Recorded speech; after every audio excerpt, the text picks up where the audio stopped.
Welcome to this episode of Substantial Matters, Life and Science of Parkinson's. I'm your host, Dan Keller. At the Parkinson's Foundation, we want all people with Parkinson's and their families to get the care and support they need. Better care starts with better research and leads to better lives. In this podcast series, we highlight the fruits of that research, the treatments and techniques that can help you live a better life now, as well as research that can bring a better tomorrow. As we discussed in our immediately previous podcast with Dr. Indu Subramanian, social isolation and loneliness can have negative consequences in terms of mental and physical health. As motor symptoms progress, and especially in these times of the COVID pandemic, social isolation is a reality for many people with Parkinson's. Today, Aaron Daley of the University of California, San Francisco expands on the problem of social isolation, some of the factors that can lead to it, and suggests ways to overcome it. It's one of the things that we warn people about early on, that's sort of a red flag that if people start to withdraw from their normal activities, that really is a sign that they need to talk to their doctor and see what can be done, because we know for a fact that people who have less socialization tend to do worse. They tend to report more symptom severity, and it can exacerbate already probably a stressful situation. Why does this isolation occur? I suppose it's multifactorial. Definitely. One of the things about Parkinson's is that the symptoms can be visible.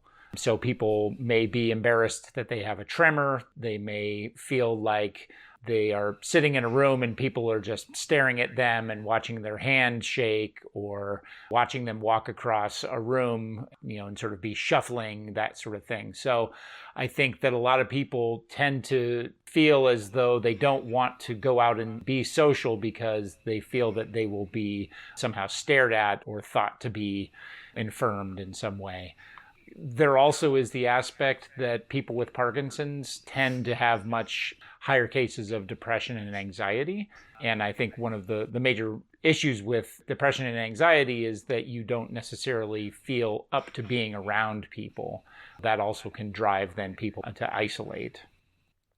Apathy is a concomitant thing with Parkinson's too? Exactly, yeah. The interesting thing is there is an aspect of apathy in Parkinson's disease that's actually wholly separate from depression. It used to be thought that, they sort of went together, but, what the doctors have seen is that they will treat the depression and the apathy will actually continue to still be there.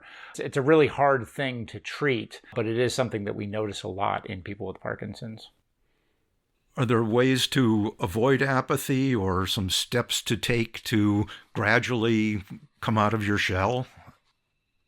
It's a hard one to say. You can't force people to be more social. You can only encourage them. Some of the things that can be done, establishing a routine and sticking to that, I think is really important.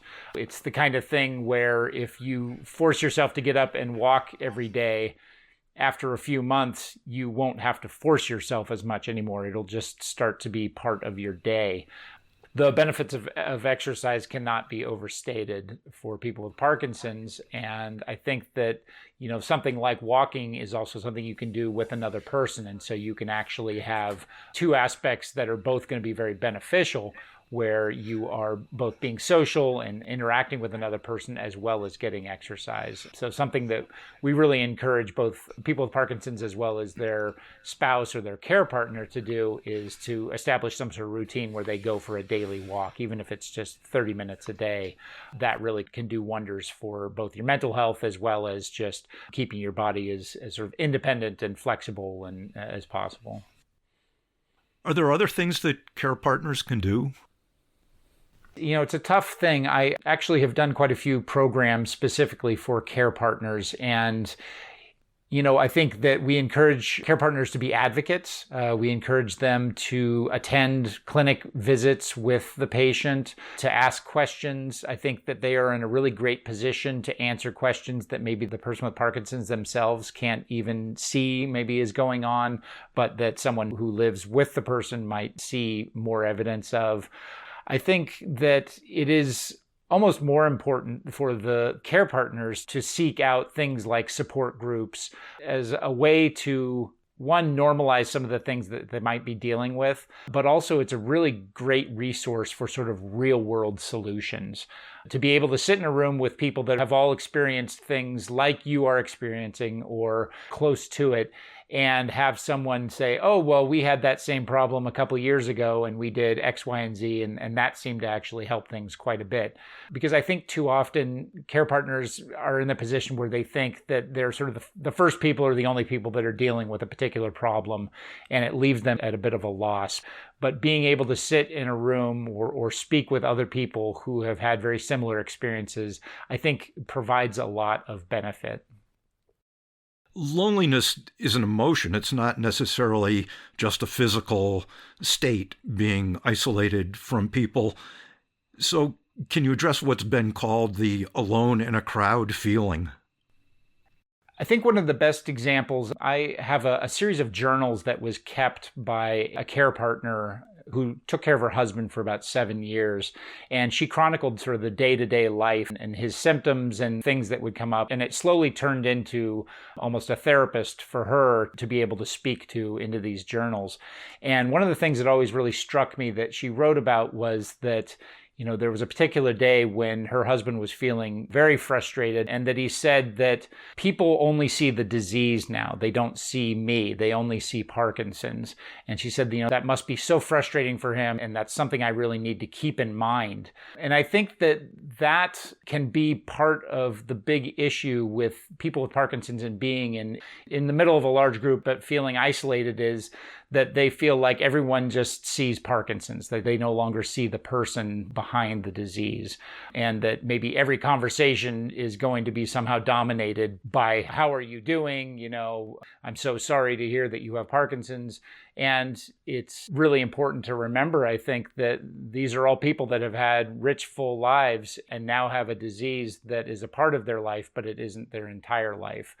But I think too often, there is this sense of, I'm sitting in a room and all people can think about is there's the guy with Parkinson's. And I think that can be very isolating. And at some point, I'm sure people just get frustrated and say, well, why am I putting myself through this when I'm really not getting any benefit out of it? And all I seem to be doing is sitting in a room and having people stare at me. But I think that the isolation in the midst of a crowd is certainly something that a lot of people who maybe tend towards introverts have felt in their lives as well. And it's important to remember that you don't necessarily have to go to every party. You don't have to be in a gigantic group in order to be social, but having one or two people that you can interact with can really do wonders. What about populations that may be particularly vulnerable to these feelings, such as in assisted living facilities or skilled nursing facilities, or even people out in rural areas where there's not a lot of people around for miles? Rural communities is a big problem. I've been trying to do more outreach work with areas in California where there aren't sort of hubs of support groups, of Parkinson's agencies. I think that, in the last year with COVID, we have certainly figured out new ways to interact that aren't all being in a room together. I think Zoom is a great thing, but I think we all have discovered that it is a poor substitute for actual human contact and human interaction. But there are places where you just aren't going to have that as an option. And so being able to do things like play games over Zoom, there's a whole series of things that have been developed that allow people to interact while not necessarily being in the room together. Games that can be played. People have book clubs that they do over Zoom. But I think that there's also such a thing as the old-fashioned telephone and just being able to talk with somebody, that you don't necessarily have to see the person's face to be able to have a social interaction.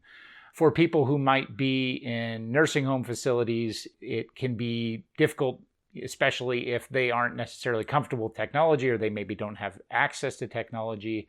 And I'm not sure if there are limitations in a nursing home as to the interaction of people with each other, and certainly seeking out and striving to find some sort of group or like-minded people who enjoy playing cards or enjoy doing puzzles, things like that, that you don't necessarily have to sit around and talk all the time too. But if you have a task that you are doing that is common amongst everybody, like a puzzle, that those sorts of things actually can also provide quite a bit of benefit.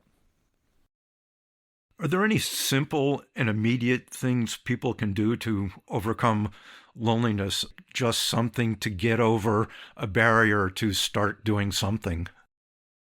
It's hard when you are maybe trying to tell somebody to come out of their shell or go against maybe the feelings that they have had that tend towards not being a particularly social person, to suddenly say, okay, well, you have to be social now because it's for the betterment of your disease progression, it's the betterment for your mental health.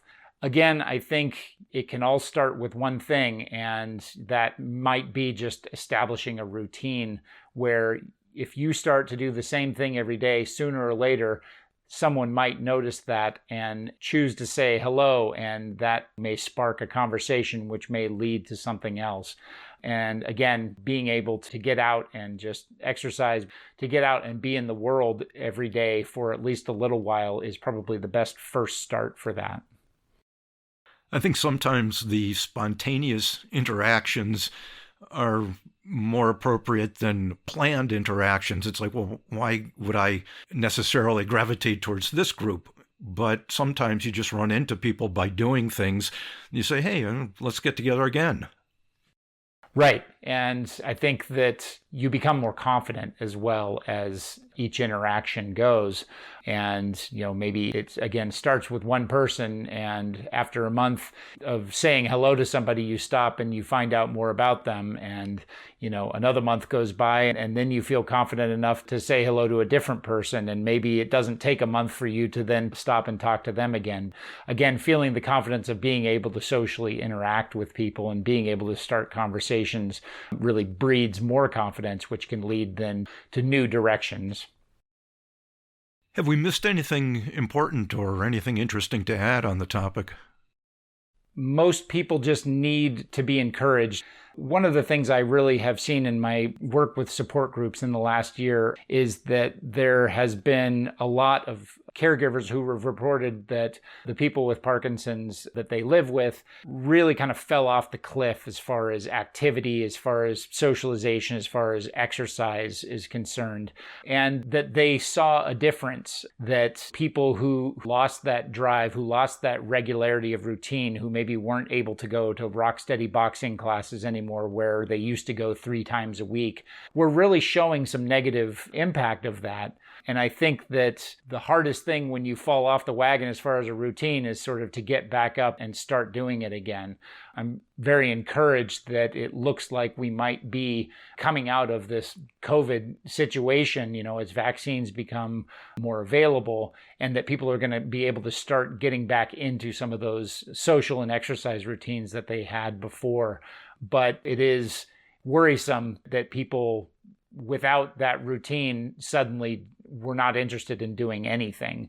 That really is something to keep an eye on. And the more that people can be encouraged, and I think both for care partners as well as people with Parkinson's, trying to maintain some semblance of that routine can really be beneficial as we sort of navigate the shutting down and opening up and closing down and opening up again as far as the COVID regulations. But I think that just trying to maintain some aspect of a routine throughout all that is going to be helpful. Very good. I appreciate it. Thanks. It's practical advice.